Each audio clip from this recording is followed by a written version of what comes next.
He was scared to his knees. Willingly became his lackey. It turns out that the eldest son got photos of Taiwu and Huiyuan kissing, so he threatened Huiyuan to meet Taiwu to meet at the hotel hosting the family members. Upon meeting, the eldest son left the photos on a table, threatened Taiwu to work for him in the future. Otherwise, he would expose this matter. Only 2 paths lay before him. Continue being Renxia's nobody, or let it become public and ruin Huiyuan too. Get down on your knees. Is this all you want? How is that possible? Starting now, if I call you, you must come. If I tell you to leave, you leave. If I tell you to crawl, you crawl. Right? In the end, Taiwu had to submit to the eldest son for what he wanted. At night, 2 of them got completely dry. Taiwu felt dizzy as if the world was spinning. He couldn't remember what had happened. However, the next morning, he woke up covered in blood. At this moment, the eldest son had lost his breath, and Taiwu became the pride suspect. Soon, the news reported on the incident. Huiyuan and Renxia then learned Taiwu was arrested. On the other side, the police began the interrogation. The officer began the interrogation. No matter what Taiwu said, he just wouldn't believe it, because the hotel only caters to family members. Surveillance only reported Taiwu, the eldest son, and the female secretary were present. Taiwu thinks that although it's for privacy protection, there's no surveillance installed in the elevator or the room. But what if someone was hiding inside before the incident? The police stated that it wasn't their concern then. He needed to remember it well for himself. Furthermore, the police have the complaints to Taiwu. That was what he vaguely remembered. The eldest son poured something from a packet into a cup. Just then, after the beset was they found an injection needle mark.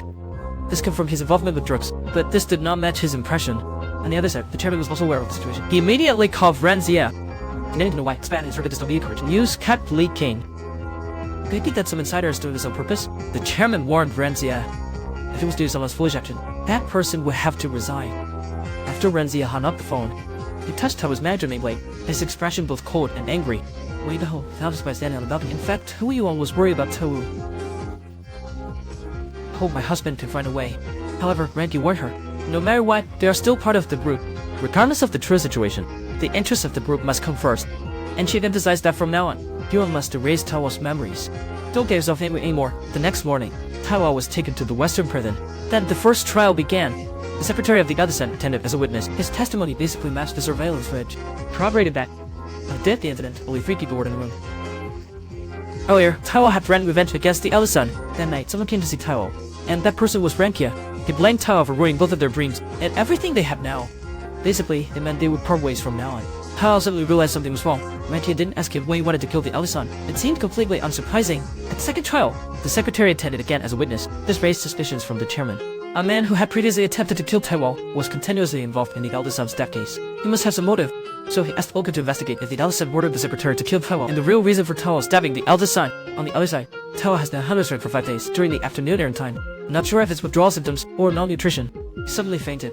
In an instant, memories of the incident flooded back. He hazily saw a 4th person at the scene, but he couldn't remember what the person looked like. When Taiwu woke up again, he was already in the infirmary. Fortunately, there was no one inside. There was a phone in front of him. Just as he was about to contact the outside world, the doctor suddenly walked in. You must survive to have hope. And pushed the phone in front of Taiwu in return for her son's death. Taiwu immediately dialed Huiyuan's number, asking her to investigate the son's death. At that moment, a prison guard burst into the infirmary and saw Taiwu using the phone. But this person didn't make fuss. He took out a pen and wrote an account number on his phone, demanding a hush money fee.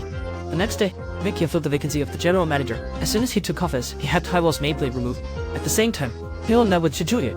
It turned out that Taiwu had asked her to do so. 19 disguised as a lawyer upon receiving news, arrived at the detention center for a visit. He was the person to have the account presented to himself. However, what who truly ordered the secretary to act was Taiwu's partner Renxia. Cut to the next scene. The trial has finally concluded. The court found Taiwu guilty of murder.